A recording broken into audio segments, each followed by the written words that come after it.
Hello and welcome to the Practical English Podcast. My name is Mike. And I'm Angela. We are so happy you are here with us today. Today we have a really important topic. It's something that almost every English learner feels. We are going to talk about how to stop being afraid to speak English and how to build your confidence. That's right. If you ever feel nervous or shy about speaking, this episode is for you.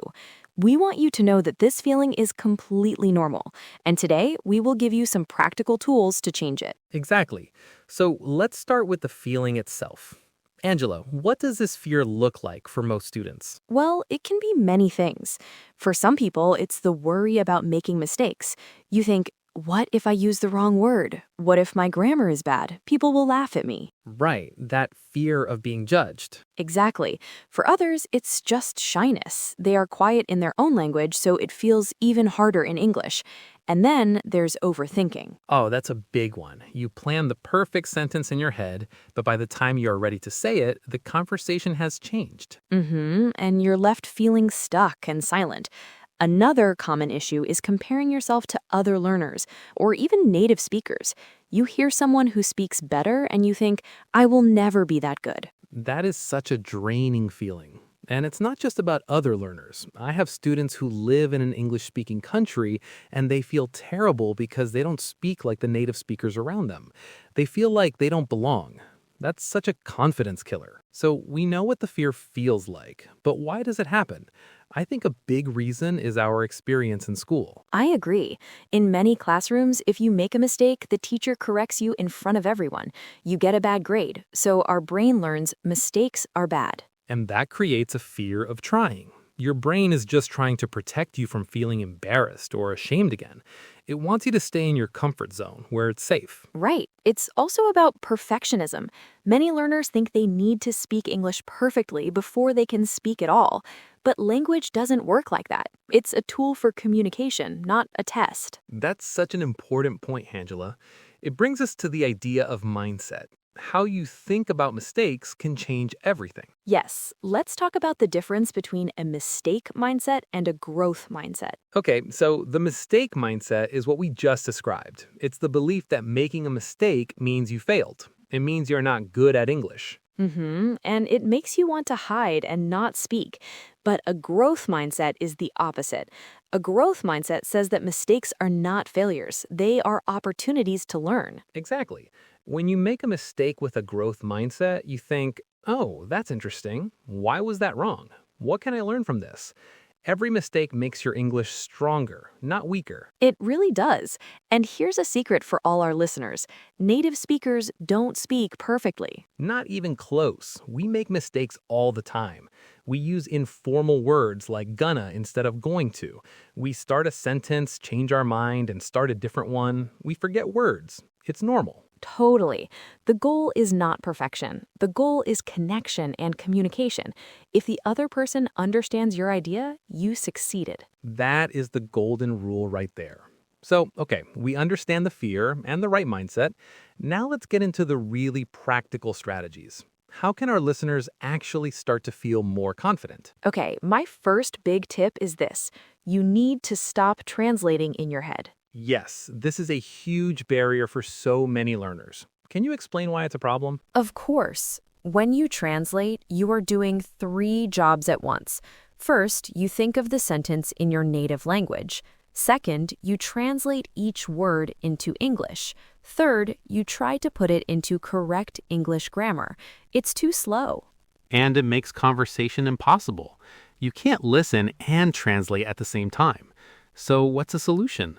You have to train your brain to think directly in English, and you start very, very small. Look around you right now. What do you see? Don't translate, just name the objects in English. So if I'm at my desk, I can think, this is a cup. That is a computer. The pen is blue. Perfect, simple sentences.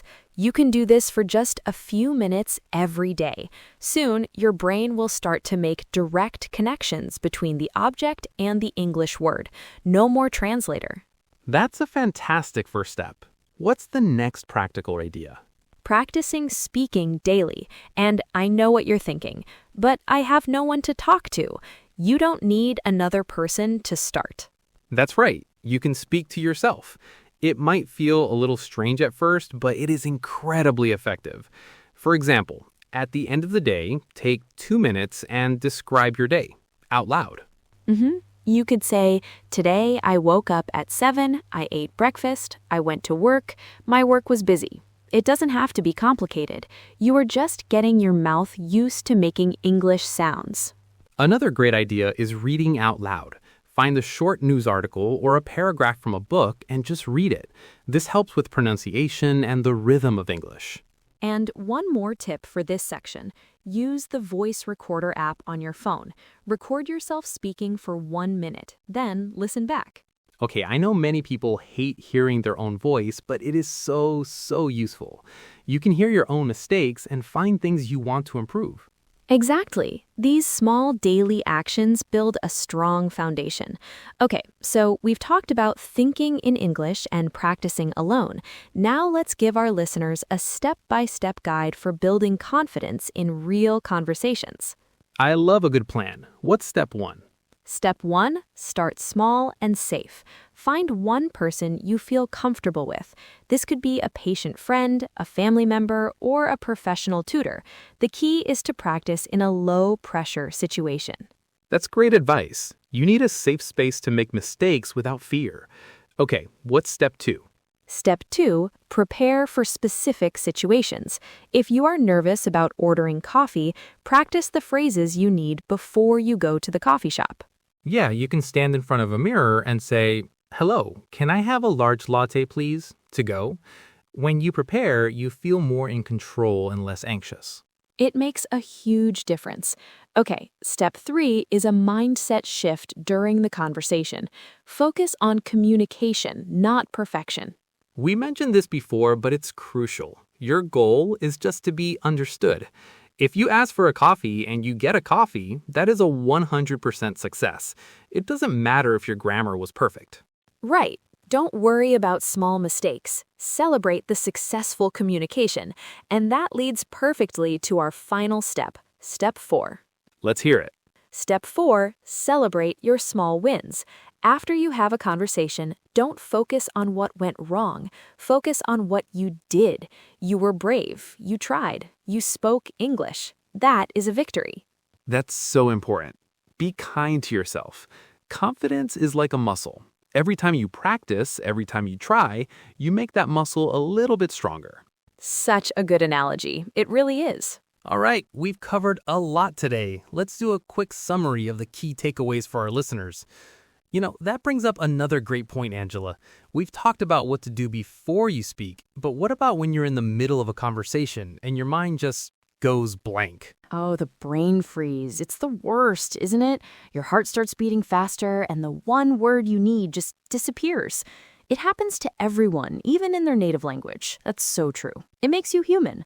Another incredibly powerful tool is to have a few filler or thinking phrases ready to use. These are phrases that give your brain a moment to catch up. Can you give us some examples of those? I love those. They sound natural and they buy you precious time. My next tip is to redirect the conversation by asking a question.